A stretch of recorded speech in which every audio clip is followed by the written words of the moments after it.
Hay algo que llevas semanas, quizás meses, evitando hacer, lo sabes. No necesitas que yo te lo diga con detalle, porque en este mismo instante mientras escuchas esto, ya ha aparecido en tu cabeza una imagen concreta, una llamada que no haces, una conversación que postergas, una decisión que rodeas como si fuera un agujero en el suelo, un papel que no abres, un cuerpo que no cuidas, una verdad que no te dices. Tal vez es ese mensaje que llevas escribiendo y borrando desde hace días sin llegar a enviarlo nunca. Tal vez es esa cita con el médico que sigues posponiendo con la excusa de que todavía no es tan urgente. Tal vez es esa conversación con alguien a quien quieres, donde sabes exactamente lo que tendrías que decir y aún así cada vez que se presenta la oportunidad encuentras una forma de cambiar de tema. Y lo que voy a explicarte en los próximos minutos es algo que probablemente nunca te habían dicho así y que cambia por completo la forma en que vas a mirar esa cosa que evitas. No la evitas porque sea peligrosa. La evitas porque es exactamente lo que tu sistema nervioso ha identificado como el punto de mayor concentración de información sin resolver. Es decir, evitas precisamente aquello que tu cuerpo sabe antes que tu mente que es lo más necesario. Esto no es una frase bonita para sentirte mejor. Es según el marco que Jacobo Greenberg desarrolló sobre cómo el cerebro construye la realidad que percibimos, una consecuencia casi matemática de cómo funciona la atención humana. Y durante los próximos minutos vamos a desmontar, pieza por pieza, por qué tu mente ha aprendido a llamar pereza, falta de tiempo o no es el momento, a lo que en realidad es una señal de altísima precisión. Vamos a entender por qué, cuanto más evitas algo, más demuestra eso que ese algo contiene la llave de un patrón que se repite en tu vida. Y al final vas a tener una forma completamente distinta de mirar esa cosa que llevas evitando, una que no te va a obligar a hacerla a la fuerza, sino que va a hacer que quieras acercarte a ella. Pero antes de llegar ahí, tengo que advertirte de algo incómodo. Lo que evitas no es aleatorio, no es una lista de tareas pendientes elegidas al azar por tu desorganización, es un mapa. Y ese mapa, según cómo Greenberg entendía el funcionamiento de la mente, está señalando con precisión milimétrica el lugar exacto donde tu energía está atascada.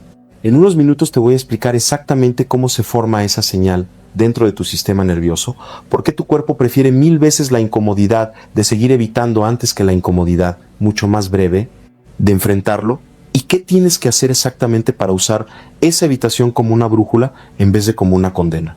Así que quédate, porque lo que viene después te va a hacer mirar tu propia lista de pendientes con otros ojos.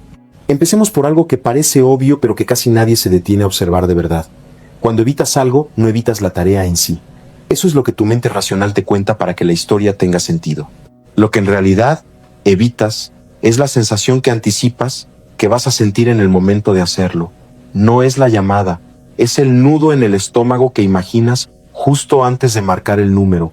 No es el documento, es la oleada de vergüenza, de miedo, de inadecuación, que tu cuerpo proyecta hacia adelante en el tiempo como si ya estuviera ocurriendo. Y aquí está el primer giro importante. Esa sensación que estás evitando sentir no es nueva, no nació con esta tarea concreta. Es una sensación antigua, conocida, que tu sistema nervioso ya identificó hace tiempo en otra situación y que ahora reaparece disfrazada con la ropa de la tarea de hoy. Por eso a veces te sorprendes evitando cosas que, vistas desde fuera, son completamente inofensivas. Enviar un correo, pedir una cita médica de rutina, responder un mensaje sencillo. Si fuera solo cuestión de dificultad objetiva, no tendría sentido la cantidad de energía que gastas rodeándolas. Pero no es la dificultad objetiva la que las hace pesadas. Es lo que esa acción concreta toca, sin que tú lo sepas conscientemente, dentro de un territorio emocional mucho más viejo y mucho más sensible. Y esa es la primera pista de algo que vamos a desarrollar en profundidad. Lo que evitas no se mide por su tamaño real, sino por la cantidad de historia personal que tiene comprimida dentro. Antes de seguir, quiero pedirte algo muy simple, porque lo que viene a continuación va a tener mucho más sentido si participas activamente en lugar de solo escuchar. Dale like a este video ahora mismo, antes de que se te olvide, y en los comentarios escribe el país desde el que me estás escuchando. Me gusta muchísimo saber desde dónde llega esta comunidad, Y además vas a ver que mucha gente de lugares completamente distintos está reconociendo exactamente lo mismo que tú en este video. Eso ya te dice algo importante. Este patrón no es tuyo en exclusiva, es humano. Y entender que es humano es el primer paso para dejar de vivirlo como un defecto personal. Sigamos, porque lo que voy a contarte ahora es la pieza que le da sentido a todo lo demás y tiene que ver con cómo Greenberg entendía la construcción de lo que él llamaba el holograma personal. La idea, resumida de forma sencilla, es que tu cerebro no percibe la realidad tal cual es. La construye momento a momento a partir de la información que recibe del entorno y de un patrón interno de referencia que actúa como filtro.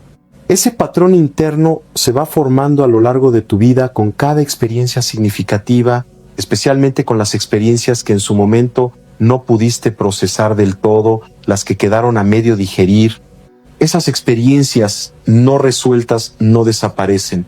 Se quedan instaladas en tu holograma personal como zonas de alta densidad, como nudos dentro del campo de información que constituye, según este modelo, quién eres. Y aquí está lo importante.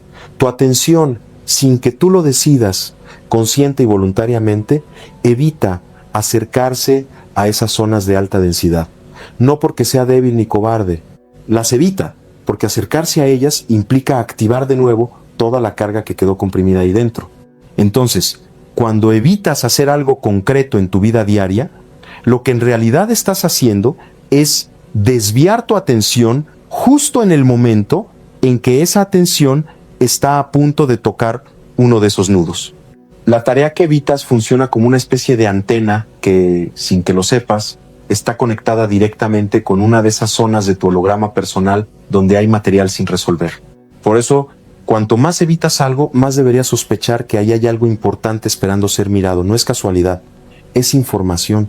Tu propia evitación es, en este sentido, uno de los indicadores más fiables que tienes sobre dónde está tu trabajo pendiente real, ese que no aparece en ninguna lista de tareas, pero que sostiene buena parte de tu malestar cotidiano. Esta idea de la antena merece detenerse un momento más, porque cambia por completo la forma de mirar tu propia lista de pendientes.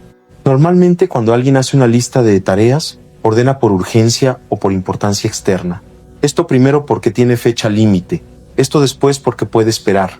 Pero si aplicas esta idea de la antena, hay otra forma de ordenar esa misma lista mucho más reveladora. En lugar de preguntarte qué es más urgente, pregúntate qué es lo que más evitas, lo que más rodeas, lo que aparece una y otra vez en tu cabeza pero nunca se mueve del lugar número 7 o número 10. Esa tarea, casi con seguridad, no está ahí abajo porque sea poco importante. Está ahí abajo precisamente porque es la más importante de todas en el sentido que aquí nos interesa. Es la que tiene la antena más conectada con el material sin resolver, más denso. La urgencia externa y la urgencia interna casi nunca coinciden. Y por eso es tan común vivir ocupado todo el día resolviendo lo urgente mientras lo verdaderamente importante sigue, año tras año, en el mismo lugar de la lista. Y aquí viene algo que probablemente no esperabas escuchar. Si dejaras de ver tu evitación como un fallo de carácter y empezaras a verla como un mapa, dejarías de gastar energía culpándote y empezarías a gastarla investigando. Pero antes de que te explique cómo hacer exactamente eso, necesito que entiendas un segundo mecanismo porque sin él la imagen queda incompleta y es algo todavía más sorprendente sobre cómo tu atención decide, en tiempo real, qué cosas vas a poder ver con claridad y cuáles vas a dejar borrosas a propósito. Hay un concepto más dentro del trabajo de Greenberg sobre los potenciales evocados que ayuda a entender por qué la carga emocional de una experiencia antigua puede activarse de manera tan completa frente a una situación de hoy que en apariencia no tiene ninguna relación con aquella. En sus experimentos, Greenberg observaba cómo la actividad eléctrica del cerebro de una persona podía sincronizarse con la de otra, a distancia, sin contacto físico ni comunicación convencional, simplemente a través de lo que él entendía como un campo compartido de información. Más allá del experimento concreto, la idea de fondo es poderosa. La información emocional no permanece encerrada en el momento exacto en que se generó. Se transfiere, viaja, se activa en otros contextos que comparten, aunque sea mínimamente, la misma frecuencia de fondo. Trasladado a tu vida cotidiana, esto significa que la carga emocional de aquella vez en que te sentiste insuficiente delante de tu padre, o ridiculizado delante de tus compañeros, o abandonado, en un momento de necesidad, no se queda guardada únicamente en el recuerdo de aquella escena concreta.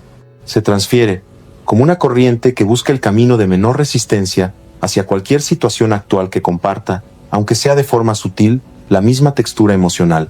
Por eso, una reunión de trabajo puede activar, sin que tengas ni idea de por qué, exactamente la misma sensación de pequeñez que sentías de niño frente a una figura de autoridad. No es que estés exagerando ni que seas inmaduro, es que tu sistema nervioso ha transferido el potencial evocado de aquella escena original hacia esta escena de hoy, porque ambas comparten la misma frecuencia de fondo. La sensación de estar siendo evaluado y poder salir perdiendo. Esto explica también por qué a veces evitas a personas, situaciones o tareas que objetivamente no tienen ningún poder real sobre ti y sin embargo tu cuerpo reacciona como si lo tuvieran.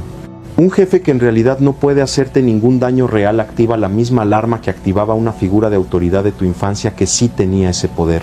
Una pareja actual que jamás te abandonaría activa la misma alarma que activaba la amenaza real de abandono que viviste hace años. El presente recibe, sin pedirlo, la factura emocional del pasado y la paga con la misma moneda de evitación, aunque la situación actual no la merezca en absoluto.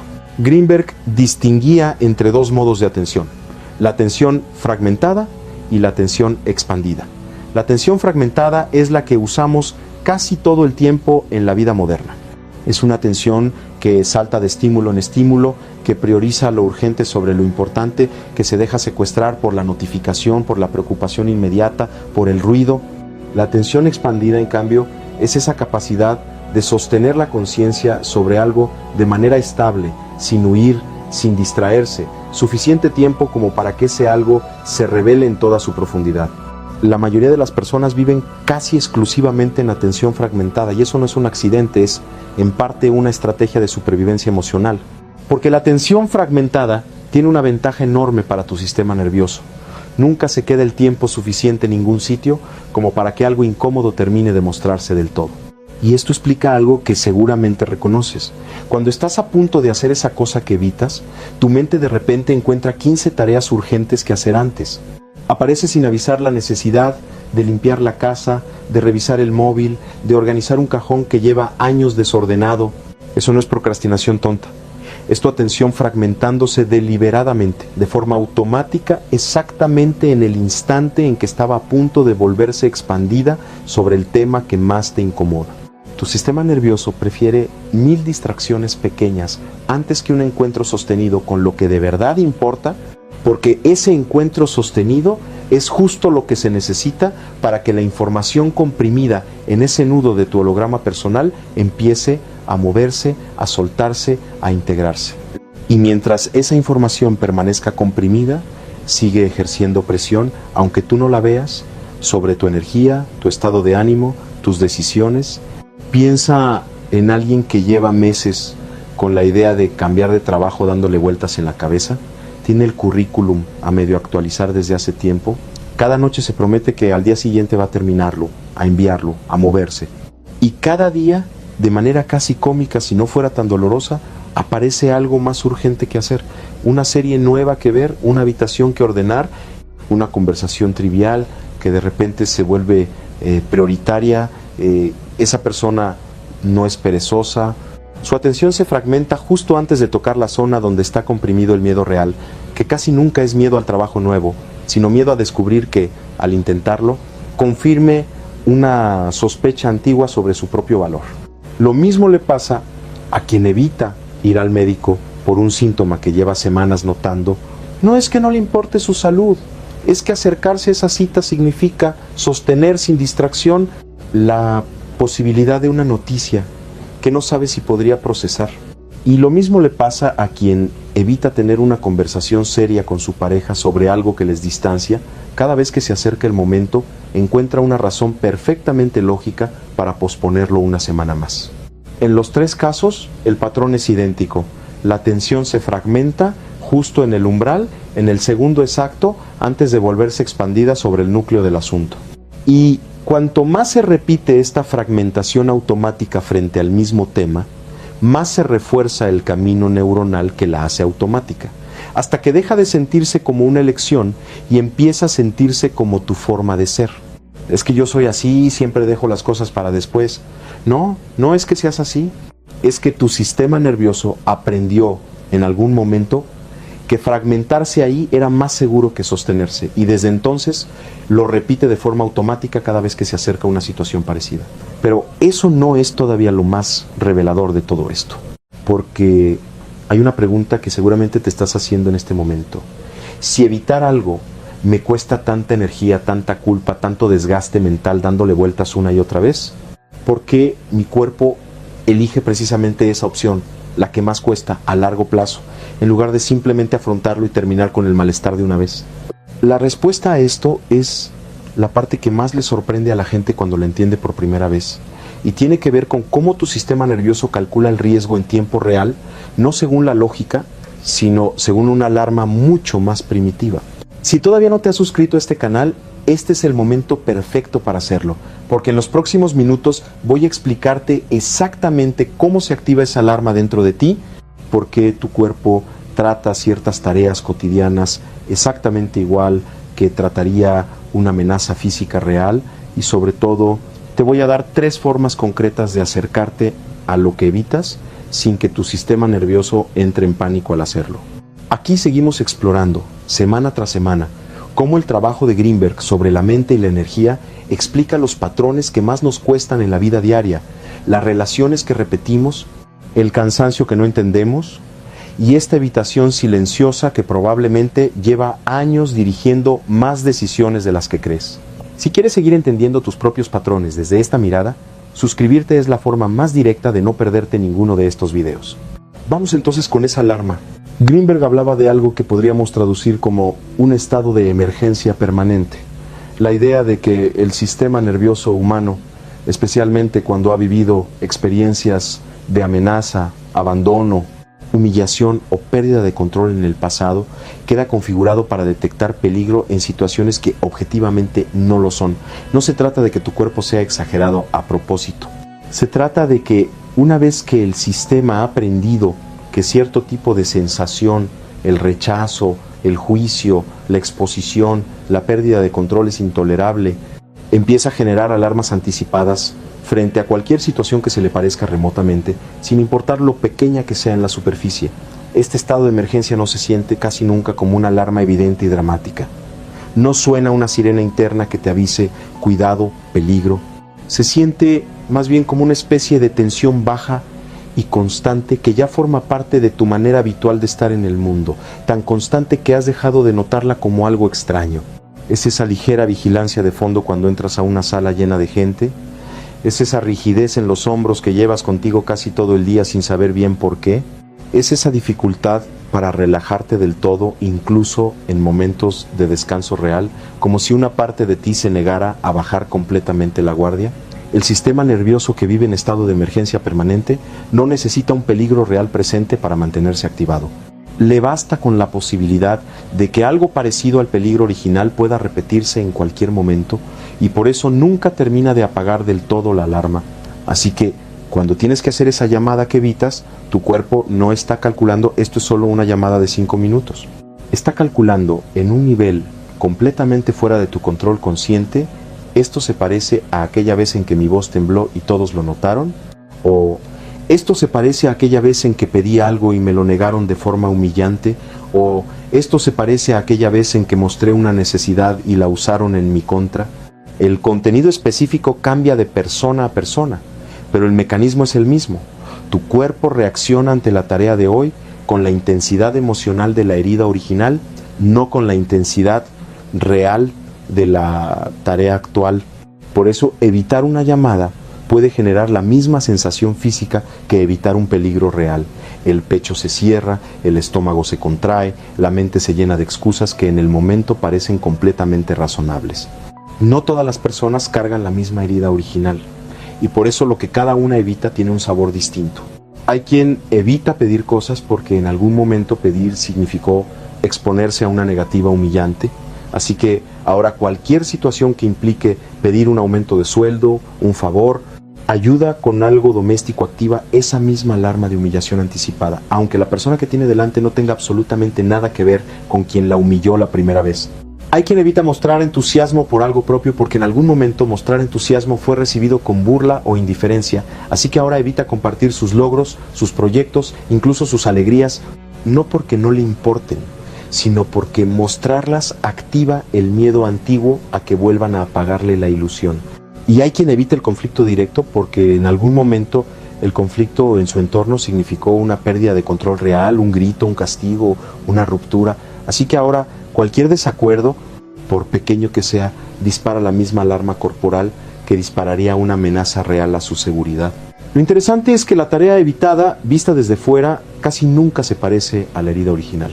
Nadie diría, mirando desde afuera a alguien que evita responder un mensaje de trabajo durante 3 días, que esa persona está reviviendo en miniatura una vieja escena de humillación familiar.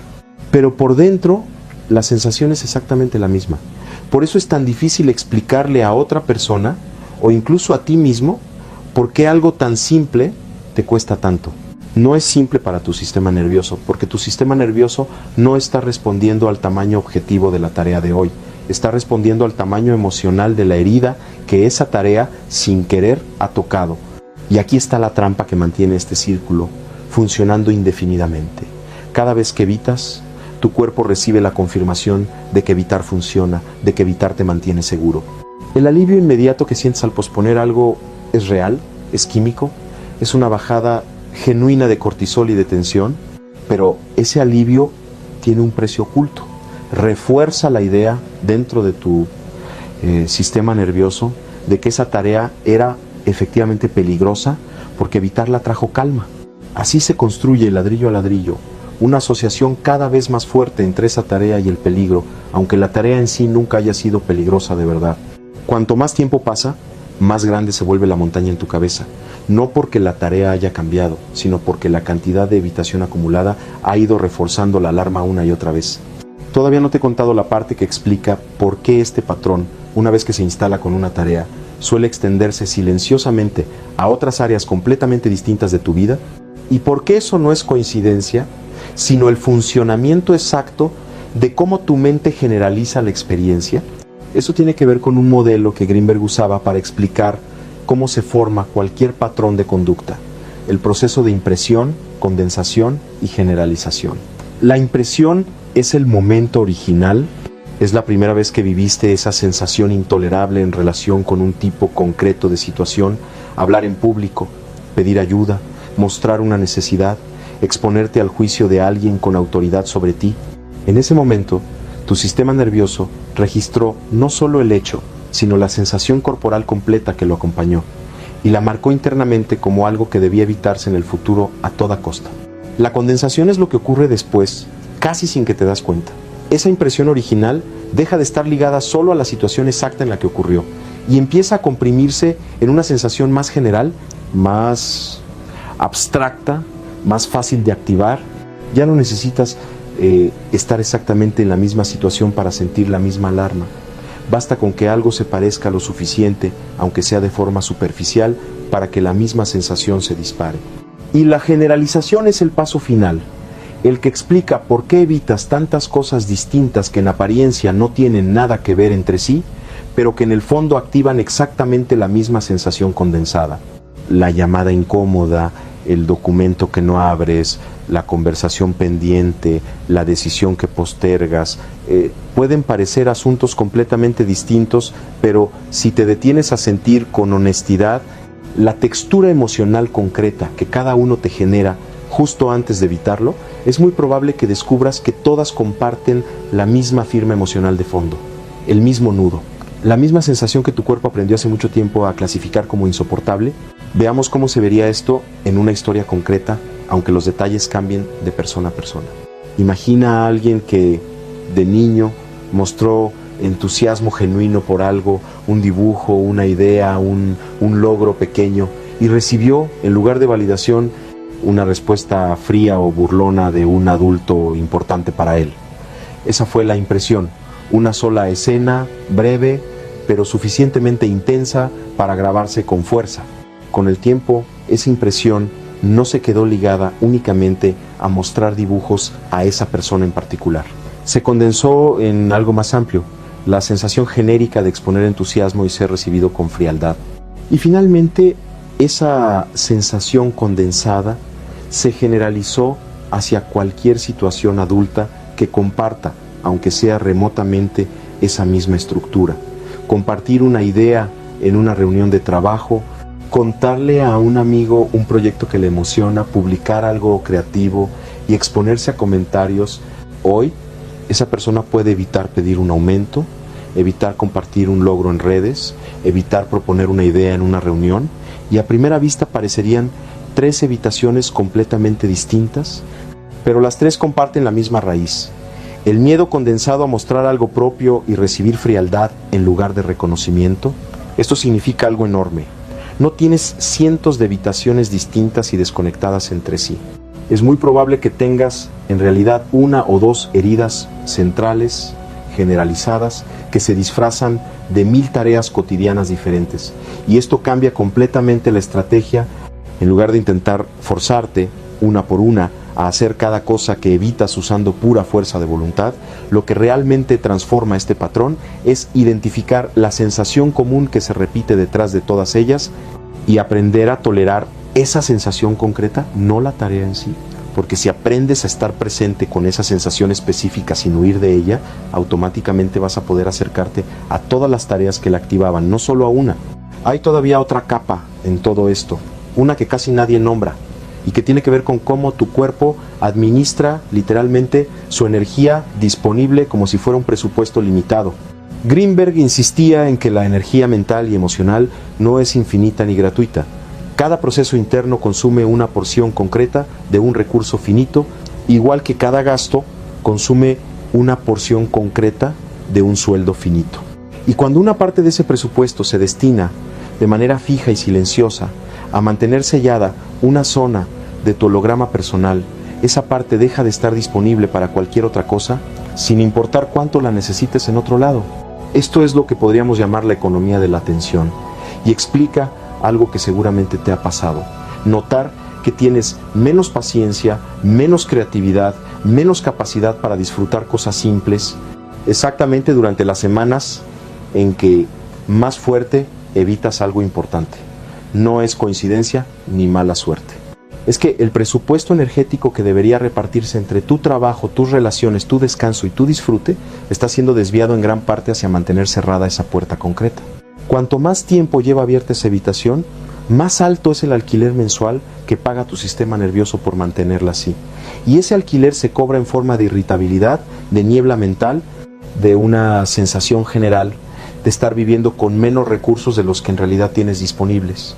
Imagina a alguien que lleva semanas evitando una conversación pendiente con un socio de negocios sobre un desacuerdo importante. Durante el día, en apariencia, todo sigue funcionando. Atiende reuniones, responde correos, cumple con sus tareas.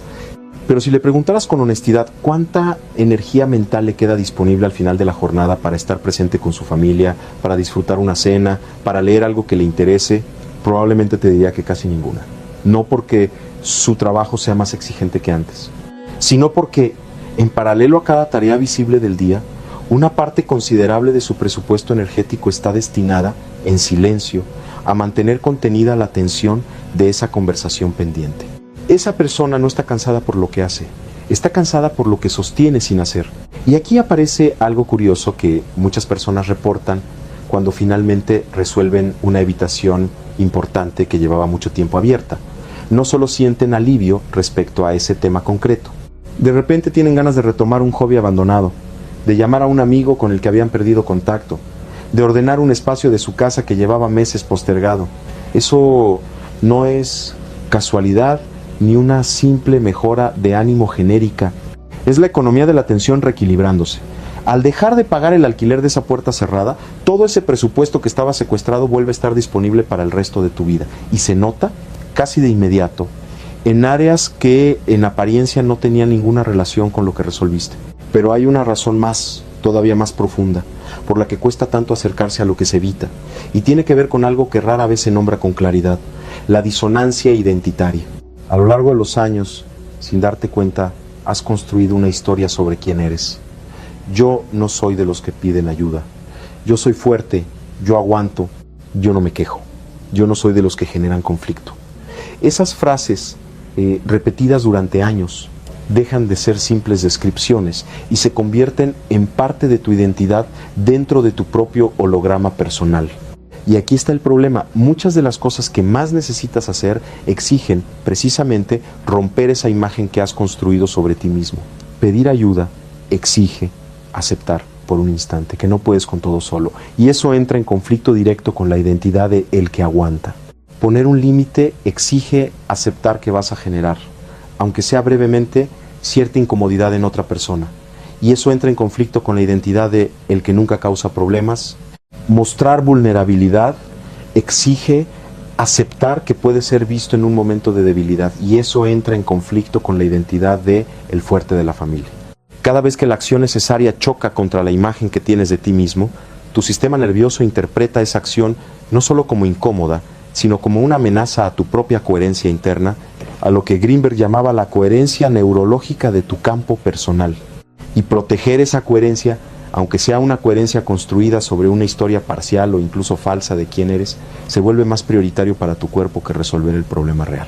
Esto explica por qué a veces sabes perfectamente en el plano racional que deberías hacer algo y aún así no lo haces y te enfadas contigo mismo por esa contradicción.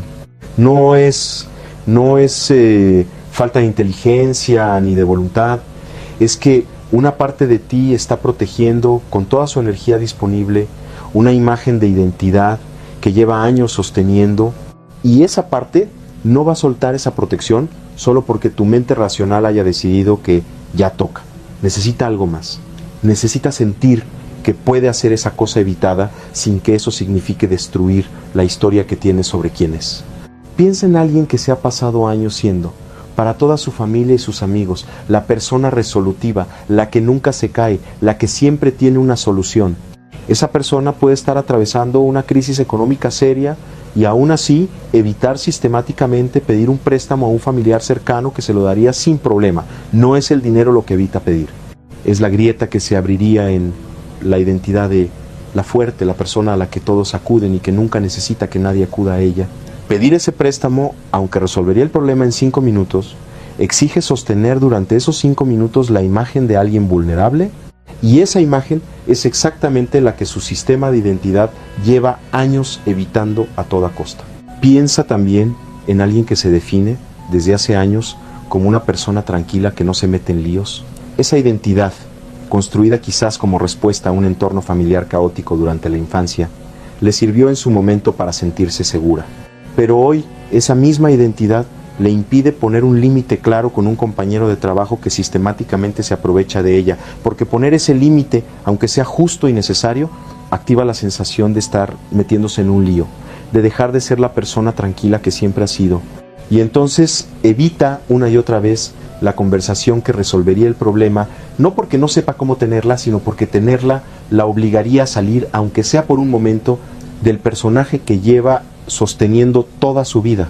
Y piensa por último en alguien que se ha definido siempre como alguien sin grandes ambiciones, conforme con lo que tiene, puede llevar dentro un proyecto, una idea, un sueño concreto que le entusiasma de verdad, y aún así evitar dar el primer paso para desarrollarlo, porque dar ese paso implicaría reconocer frente a sí mismo y frente a los demás que en realidad sí desea algo más, que la conformidad que mostraba no era del todo genuina.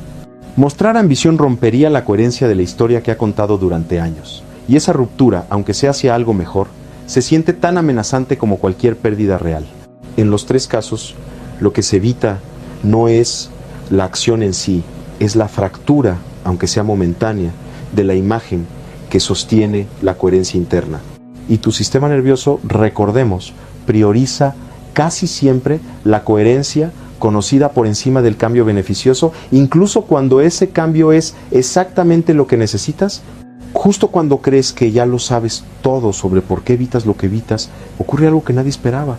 Toda esta protección, toda esta energía gastada, todo este sistema de alarmas tiene un coste físico real, medible, que se acumula día tras día sin que lo notes hasta que ya es demasiado tarde para ignorarlo.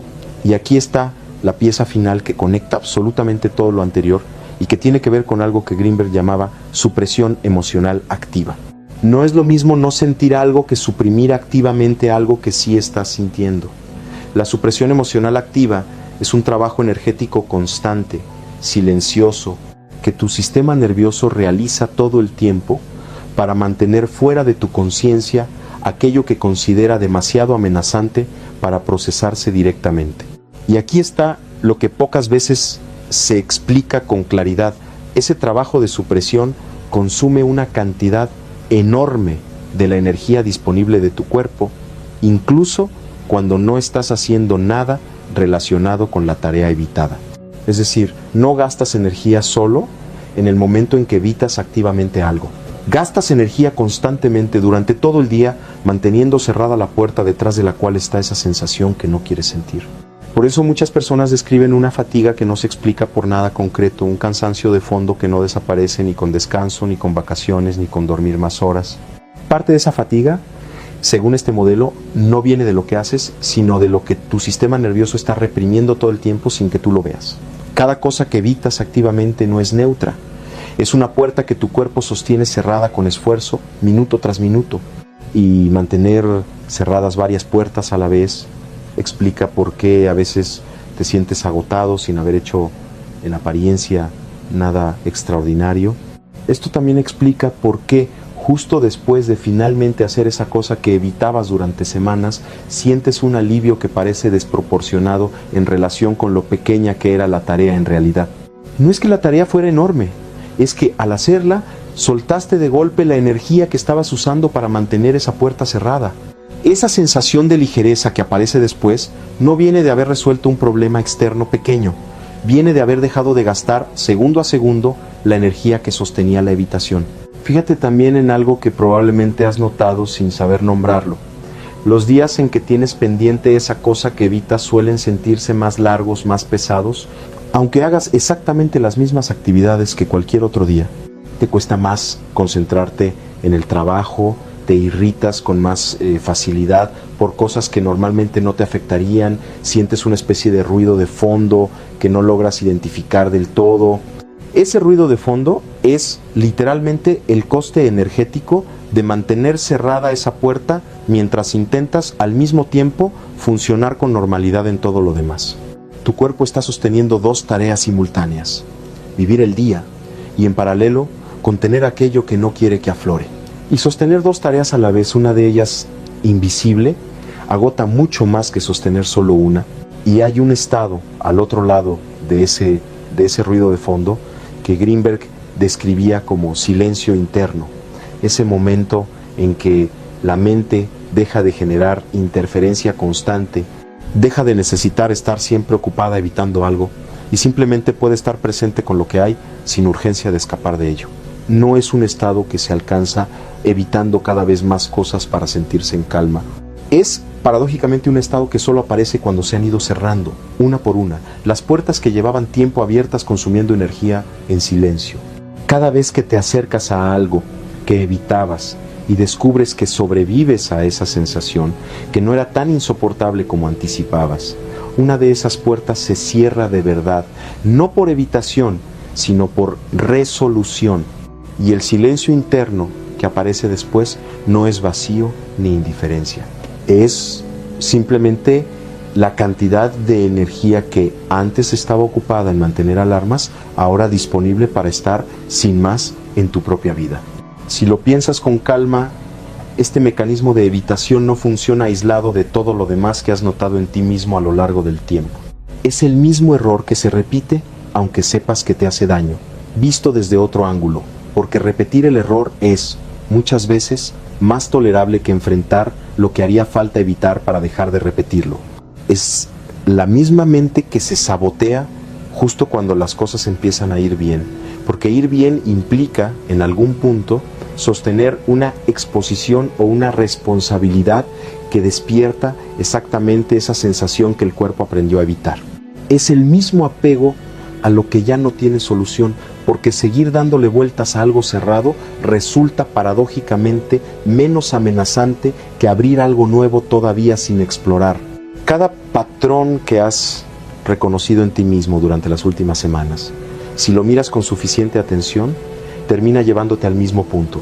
Hay una sensación concreta, antigua, que tu sistema nervioso decidió hace tiempo que era intolerable, y desde entonces organiza buena parte de tu vida diaria en silencio, para no volver a sentirla. La evitación de la que hablamos hoy no es un patrón aislado más en la lista.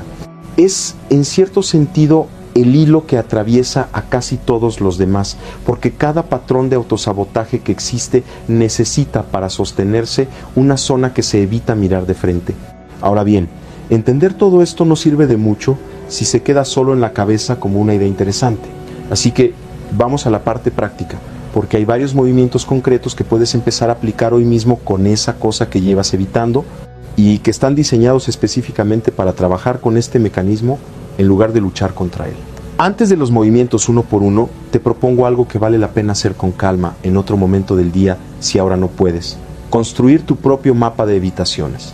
Toma un papel o la nota de tu teléfono y escribe, sin pensarlo demasiado, 5 cosas distintas que lleves evitando últimamente, por pequeñas o grandes que sean. Pueden ser de áreas completamente distintas. Una conversación pendiente, una cita médica, una decisión financiera, un mensaje que no respondes, un hábito que sabes que necesitas cambiar. Una vez que tengas las 5 escritas, para cada una, anota en una palabra la sensación física que aparece cuando piensas en hacerla. Y luego mira la lista completa. Es muy probable que de las 5 sensaciones que escribiste, 2 o 3 se repitan, aunque las tareas sean completamente distintas entre sí. Esa repetición es oro puro. Te está señalando con una claridad que ninguna otra herramienta te daría tan rápido. ¿Cuál es tu herida central generalizada? La que se disfraza de tareas distintas, pero que en el fondo es siempre la misma alarma. Trabajar sobre esa sensación común, en lugar de intentar resolver cada tarea por separado, es la forma más eficiente de desactivar no una, sino varias evitaciones a la vez. El primer movimiento es identificar la sensación, no la tarea. La próxima vez que notes que estás evitando algo, detente un momento antes de juzgarte por ello y pregúntate exactamente qué sensación física aparece cuando piensas en hacerlo, no qué piensas. ¿Qué sientes en el cuerpo? ¿Dónde se contrae? ¿El pecho, el estómago, la garganta? ¿Es calor, frío, presión, vacío? No necesitas resolver nada en este paso. Solo necesitas nombrar con precisión la sensación, porque nombrarla con precisión es el primer paso para dejar de confundirla con la tarea en sí. Vas a empezar a notar que la misma sensación aparece frente a tareas completamente distintas, y eso, como ya vimos, es la pista de que estás frente a una de tus heridas centrales generalizadas, no frente a un problema nuevo cada vez. El segundo movimiento es reducir la dosis de exposición, no eliminarla. Tu sistema nervioso no necesita que resuelvas toda la tarea evitada de una sola vez para empezar a desactivar la alarma. Necesita exposiciones breves, tolerables, repetidas, que le demuestren poco a poco que esa sensación, aunque incómoda, no es peligrosa. Si llevas meses evitando una conversación completa, no tienes que tenerla entera hoy. Puedes simplemente escribir durante 3 minutos exactamente lo que dirías si te atrevieras, sin enviarlo a nadie todavía. Puedes abrir el documento que evitas sin la obligación de terminarlo, solo para mirarlo durante 1 minuto y cerrarlo después. Cada una de estas dosis pequeñas le enseña a tu sistema nervioso, con evidencia real y no solo con argumentos racionales, que acercarse a esa zona no provoca el desastre que anticipaba. Y poco a poco, exposición tras exposición, la alarma se reduce de forma genuina, no forzada. Piensa en alguien que evita desde hace meses revisar las cuentas de su negocio porque sospecha sin confirmarlo que la situación es peor de lo que quiere admitir. Forzarse a sentarse 3 horas a revisar todo de golpe probablemente termine, como ha terminado otras veces, en una huida hacia cualquier distracción a los 10 minutos. Pero abrir la hoja de cálculo durante 5 minutos, sin la obligación de sacar ninguna conclusión todavía, solo para mirarla y cerrarla después, es una dosis que el sistema nervioso puede tolerar sin activar la alarma completa. Al día siguiente otros 5 minutos, y al cabo de una semana, sin proponérselo de forma dramática, esa persona ya lleva 30 o 40 minutos acumulados de contacto real con el problema, suficiente para empezar a ver con claridad lo que antes solo podía imaginar en su versión más catastrófica. La dosis pequeña no es una forma cobarde de afrontar las cosas. Es según este modelo, la forma más eficiente de desactivar una alarma sin que el propio proceso de desactivarla dispare una alarma todavía mayor. El tercer movimiento, y probablemente el más importante, es dejar de interpretar la evitación como un defecto de carácter y empezar a leerla como información. Cada vez que notes una resistencia fuerte frente a algo, en lugar de decirte soy un desastre, otra vez lo estoy evitando, prueba a decirte internamente, aquí hay algo importante que todavía no he mirado del todo. Ese simple cambio de interpretación reduce inmediatamente la carga de vergüenza que normalmente acompaña a la evitación, y la vergüenza, irónicamente, es uno de los principales combustibles que mantiene viva la evitación en primer lugar. Cuando dejas de avergonzarte por evitar, te queda mucha más energía disponible para simplemente acercarte con curiosidad a lo que estabas evitando. Y hay un cuarto movimiento que conecta con todo lo que vimos sobre la disonancia identitaria, y es separar la acción de la identidad antes de actuar. Si notas que detrás de tu evitación hay una frase como yo no soy de los que piden ayuda o yo no soy de los que generan conflicto, no intentes cambiar esa frase de golpe, porque es casi imposible discutir con una identidad construida durante años usando solo argumentos racionales. En su lugar, prueba algo distinto. Dile a esa parte de ti que sostiene esa identidad que esta vez la acción no la representa del todo, que es una excepción puntual, no una redefinición completa de quién eres. Voy a pedir ayuda esta vez, en esta situación concreta. Eso no significa que ahora sea alguien que siempre necesita ayuda. Ese pequeño permiso, aunque parezca una trampa inocente, reduce muchísimo la resistencia, porque deja de exigirle a tu sistema de identidad que cambie entero de golpe y simplemente le pide un permiso puntual, acotado, manejable. Si quieres, puedes probar ahora mismo, mientras sigues escuchando, un ejercicio breve con esa cosa concreta que llevas evitando. Cierra los ojos un momento si puedes, o simplemente baja el ritmo de la respiración. Trae a la mente esa tarea, sin avanzar todavía hacia ella, solo nombrándola internamente. Observa qué sensación aparece en el cuerpo y dale un lugar exacto. Pecho, garganta, estómago, manos. Respira hacia ese lugar, despacio, durante 4 o 5 respiraciones, sin intentar que la sensación se vaya, solo acompañándola, como acompañarías a alguien que tiene miedo, sin apurarlo. Después, pregúntate en silencio, ¿esta sensación es nueva o la reconozco de otra época de mi vida? No necesitas una respuesta perfecta, solo necesitas notar si hay un eco, una familiaridad. Y para cerrar el ejercicio, elige una dosis mínima, casi ridícula de pequeña, de acercamiento a esa tarea. Escribir una frase, abrir un documento, marcar un número y colgar antes de que contestes si hace falta.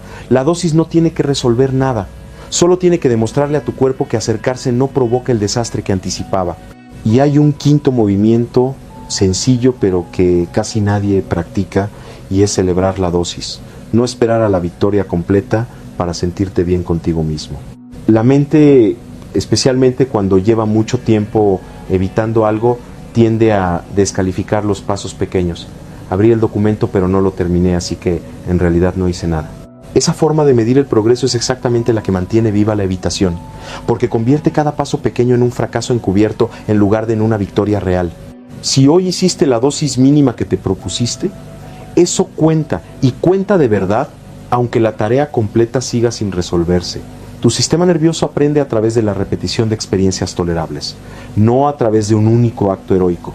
Cada vez que reconoces, sin minimizarlo, que diste un paso, le estás enseñando a tu cuerpo que acercarse trae algo más que solo incomodidad. Trae también la sensación, pequeña pero real, de haber avanzado.